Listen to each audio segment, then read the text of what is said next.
1920년 6월에 있었던 삼둔자 전투, 봉오동 전투를 통해 일본은 만주의 독립군을 다시 보게 돼 단순한 비적드나 사회 불만 세력이 아니라는 걸 확인하게 됐어.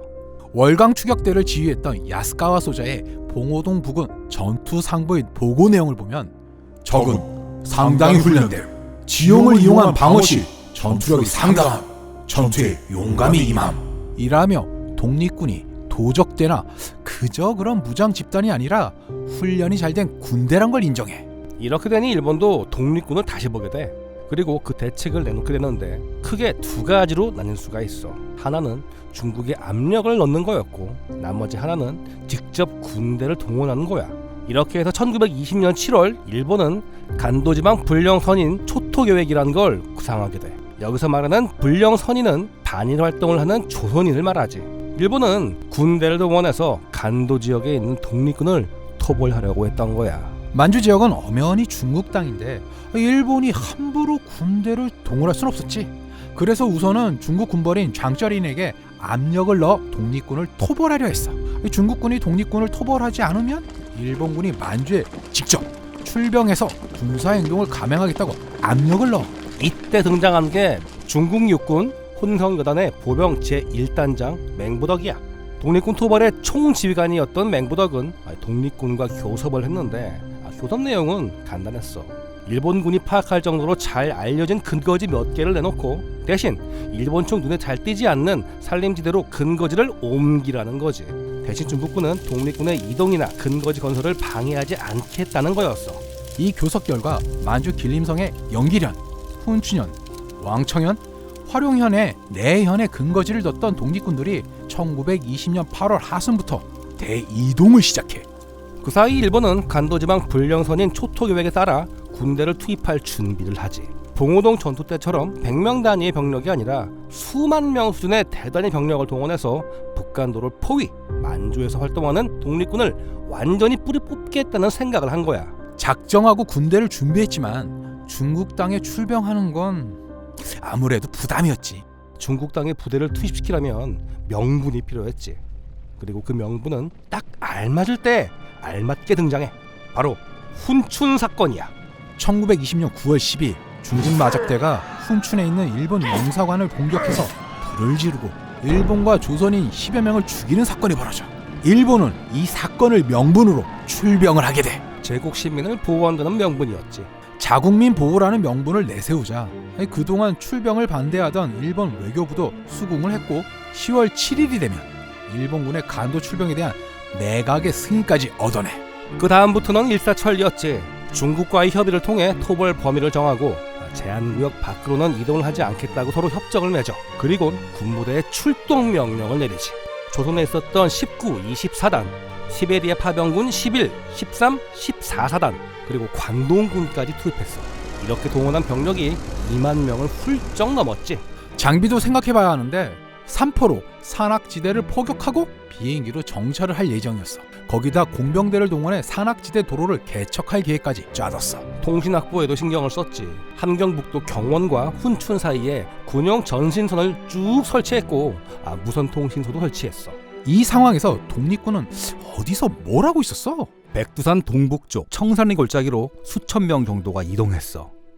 당시 북간도 지역 독립군들 대부분이 갔다고 볼 수 있지. 숫자로 보면 10대 1의 열세네. 그렇지. 그런데 왜 하필 청산리였어? 청산리 일대는 좌우 90km, 상하 70km 정도로 이 면적만 따지면 서울의 5배 정도 되는 굉장히 넓은 지대인데 대부분이 해발 1,000m 내외의 산악지형에 원시림으로 둘러싸여 있었어. 이게 또 밀림지대라 천연 요새였고 독립군에겐 굉장히 익숙한 지형이었어. 냉정하게 보자면 독립군은 수적인 열세를 극복하지 못할 거란 판단을 하고 청산리 쪽으로 후퇴한 거였고 일본군은 도주로를 차단하고 포위 섬멸을 하려는 거였네. 그러다가 더 이상 피하는 게 어려웠을 때 전투가 시작된 거지. 청산리 중에서 가장 폭이 좁고 험한 백운 평계곡이 첫 격전지로 꼽히게 됐지. 일본군이 독립군 매복 지점으로 불과 10여 보에 지나지 않을 정도로 근접하자 김자진 장군은 공격 명령을 내렸다. 이렇게 해서 30분 만에 일본군의 전위 부대를 섬멸했다고 하지. 이후에 후방에 있던 일본군 증원부대가 왔지만 독립군에게 큰 피해는 주지 못했어. 후방에 계속 전진하던 적의 부대는 목표 방향이 전혀 맞지 않는 사격으로 소총, 기관총을 난사하였으나 일발의 효력이 없었나이다. 그리곤 추격에 나섰던 일본군들끼리 5인 사격까지 하면서 난장판이 됐어. 청산리 전투의 시작이었지. 정확히 말하자면 청산리 전투는 청산리 일대에서 6일간 10여 차례 치른 전투를 모두 일컬어. 백운평 전투는 그 자체로 청산리 전투의 성격을 그대로 보여주지. 독립군이 후퇴하면 일본군은 청산리의 빽빽한 밀림에 또 다른 매복에 걸릴 걸 두려워해서 추격을 포기했지. 계속 그런 식으로 전투가 이어진 거야? 1920년 10월 21일 백운평 전투를 시작으로 청산리 일대 이곳저곳에서 전투가 계속 발생을 하지. 특히나 어랑천 전투 같은 경우에는 일본군이 야포까지 동원해 화력으로 밀어붙였고 독립군도 연합으로 뭉쳐서 오전부터 시작해 오후 7시까지 하루 종일 싸웠어. 그 정도면 양측 모두 피해가 꽤 컸겠는데? 이게 양쪽 다 말이 달라. 우리 측 기록에는 어랑천 전투의 일본군 사상자가 수백 명에서 1600명에 달한다고 추산했고 중국 측은 일본군 사상자 숫자를 1300명 수준으로 봤어.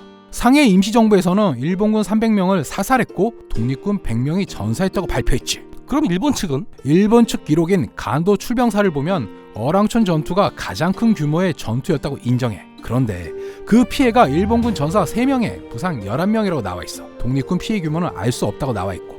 오차가 너무 큰 거 아니야? 기록의 진위를 따지기에 양측의 입장차가 너무 커서 중간값 어디를 잡기 애매하지. 다만 확실한 건 일본군의 의도가 꺾였다는 거야. 이렇게 대규모로 토벌을 준비하고 실행했는데 애초 목표였던 독립군을 놓쳤다는 거지? 그렇지. 독립군의 최고 목표는 살아남아서 전력을 보존하는 게 목표였었지. 일본군은 독립군 전력을 괴멸시키겠다고 포위망을 신속하게 구축했지만 딱 거기까지였지. 독립군은 빠져나갔어. 독립군이 간도를 떠난 뒤 일본군은 예정대로 한인들에 대한 초토 작전에 들어가. 독립군의 기반이 되는 이 한인들에 대한 숙청 작전이지. 역사에는 간도 참변 혹은 경신 참변이라 기록돼 있어. 일본군이 간도에 거주 중인 한인들을 무참히 학살하는 사건이 벌어진 거야. 일본 놈들 무고한 민간인들한테 뭐하는 짓이야. 만주에 있는 모든 독립운동 단체를 섬멸하겠다는 목표였으니 그 기반이 되는 한인들을 없애려 한 거지. 삼둔자에서 시작해 봉오동 전투로까지 이어지는 일련의 전투가 일본을 긴장하게 만들었고 그 결과 대규모 출병과 독립군에 대한 대대적인 섬멸작전까지 구상하게 만들었지. 청산리 전투를 단순히 청산리 하나로만 바라볼 수 없는 이유야. 그리고 그 뒤로 이어지는 간도 참변까지 1919년 3.1 독립 만세운동으로 촉발된 한민족의 독립 염원이 봉오동 청산리로 이어졌고 이런 독립 염원의 뿌리가 되는 한인들을 제거하겠다고 일본은 출정 전부터 간도 참변을 준비한 거지. 1920년은 독립운동사에서 가장 뜨거웠던 한 해라고 할 수 있을 거야. 그 뜨거웠던 한 해를 기록한 책이 나왔어. 바로 독립전쟁사의 두 번째 이야기인 청산리의 결전이야. 첫 번째 이야기인 봉오동의 총성은 청산리 전투의 시작을 알린 이야기라면 청산리의 결전은 말 그대로 청산리 전투의 모든 걸 담아낸 이야기야. 수많은 사료와 연구 자료를 토대로 최대한 객관적인 독립전쟁사를 만드는 걸 목표로 한 책이지. 독립전쟁사 중 가장 찬란했던 기록으로 남아있는 청산리 전투를 보다 객관적으로 서술해 전설의 영역에 있는 전투를 전쟁사의 영역으로 가져왔다고 할 수 있지. 전설로 알고 있는 독립전쟁사를 역사로 배우고 싶은 분들에게 꼭 추천드리는 책입니다. 자, 그럼 인사할까? 저 환장 전 팬더였습니다. 감사합니다. 감사합니다.